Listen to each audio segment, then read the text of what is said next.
మూలిగే నక్క మీద తాటికాయ పడ్డట్టు ఒకవైపు రైతులు చాలా ఆందోళనలో ఉండి పంటలు ఎండిపోతూ ఉంటే, రైతు బంధు రాకపోతే వడగళ్ళ వానబడి పరిశాన్ అవుతుంటే, మూడోది ఇగో బ్యాంకుల వాళ్ళు అప్పులు కట్టండి అని చెప్పి నోటీసులు ఇచ్చి ఊర్ల మీద పడ్డారు.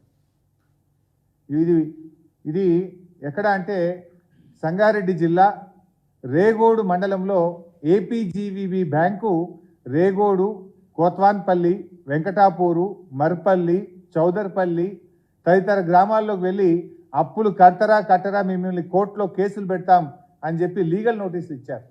ఇవన్నీ కూడా అడ్వకేట్ ద్వారా బ్యాంక్ ఇచ్చిన లీగల్ నోటీస్. ఇగో ఇది బ్యాంకు వాళ్ళే స్వయంగా ఇచ్చినటువంటి నోటీస్. మీరు వీడియో కూడా ఒకసారి చూడండి ఏ రకంగా కట్టే బాధ్యత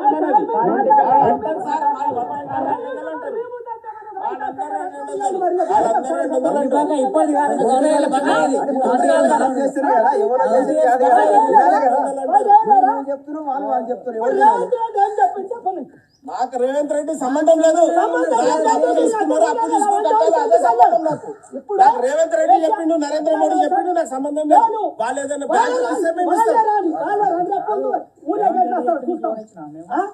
రేవంత్ రెడ్డి చెప్తున్న లోన్ ఇచ్చినామా,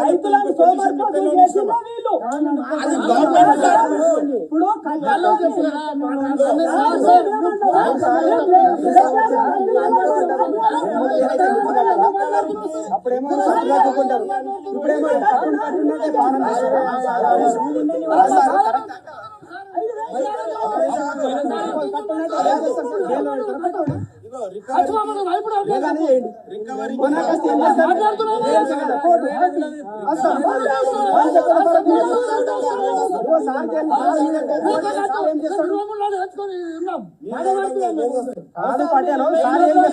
కోర్టు కంపెనీ పోతాం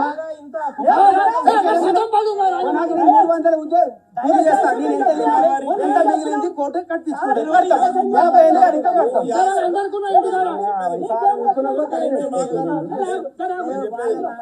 300 కూలి మాకు నేను తినేది ఎంత పిల్లల పిల్లలకి ఎంత మిగిలిన 50 రూపాయలు నెలకు 50 రూపాయలు కడతా కోర్టుకోని ఇంకా బొంబాయి యాడికైనా. బ్యాంకుకి రాజకీయానికి సంబంధం లేదు. ఏదైనా ప్రభుత్వ పథకం వస్తే అది బ్యాంకులకు ఇస్తే మీకు ఇచ్చే బాధ్యత వరకు మాది. ఆ పథకం ఫార్ములేషన్ లో గానీ పథకం ఇస్తామని ఆ వీడియో మీకు డీటెయిల్గా పంపిస్తాను. చాలా పెద్దగా ఉంది, అది ఆల్మోస్ట్ 6-7 minutes ఉంది. మీ అందరికి కూడా షేర్ చేస్తాం వీడియోను. మీ టైం మేము వేస్ట్ చేయదలుచుకోలేదు.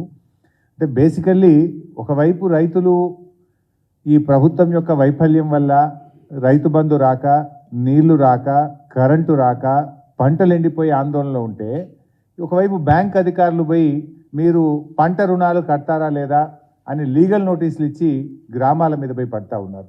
ఎప్పుడో చిన్నప్పుడు ఒక పాట ఉంటుండే, అంజుమాన్ బకాయిల కోసం అధికారులు గ్రామాల మీద పడుతున్నారు, వేధిస్తున్నారు, అప్రమత్తంగా ఉండు రైతు సోదరా అని అప్పుడు తెలంగాణలో చిన్నప్పుడు పాటలు విన్నాం. కానీ అది ఎట్లా ఉంటుందో ఇలా ఈ కాంగ్రెస్ హయాంలో ప్రత్యక్షంగా మళ్ళీ గ్రామాల్లో ఆ పరిస్థితి చూడడం జరుగుతూ ఉంది. ఇలా వాళ్ళు గ్రామాల్లోకి వెళ్ళి బ్యాంక్ అధికారులు నోటీసులు ఇవ్వడమే కాదు, ప్రత్యక్షంగా గ్రామాల్లోకి వెళ్ళి రైతుల్ని బెదిరిస్తున్నారు. మీరు బకాయిలు కడతారా లేదా, మీ ఆస్తుల్ని సీజ్ చేస్తాం, మిమ్మల్ని కోర్టుకు లాగుతామని చెప్పి బ్యాంక్ అధికారులు రజాకర్లను తలపించే విధంగా ఇలా గ్రామాల మీద పడి రైతుల్ని వేధిస్తున్నటువంటి పరిస్థితి ఉంది. మరి ఆ రోజు రేవంత్ రెడ్డి గారు ఏమన్నారు? డిసెంబర్ 9వ తేదీన సోనియా గాంధీ జన్మదినం రోజు నేను ప్రమాణ స్వీకారం చేయంగానే నా మొదటి సంతకం రైతు రుణమాఫీ మీదనే ఉంటుంది అన్నారు. ఏకకాలంలో 2 లక్షల రుణమాఫీ చేస్తామని చెప్పి ఆ రోజు ఎన్నికల సమయంలో ప్రజలను, రైతులను మరి నమ్మించే ప్రయత్నం చేసినారు. అంతేకాదు, ఇంకెవరైనా అప్పులు తెచ్చుకోకపోతే తొందరగా బ్యాంకుకు పోండి, బ్యాంకుకు పోయి మీరు అప్పు తెచ్చుకోండి, నేను 9వ తారీఖు నాడు 2 లక్షల రుణమాఫీ చేస్తా అని చెప్పిండ్రు. మీరు అందరు విన్నారు. బ్యాంక్ అధికారులు ఏమంటున్నారు? మాకు ప్రభుత్వం నుంచి ఏ ఆదేశము రాలేదు, నువ్వు డిసెంబర్ 9న ప్రమాణ స్వీకారం నాడే చేస్తాను, కానీ ప్రమాణ స్వీకారం మాత్రం 2 రోజులు ముంగటికేసుకున్నావు.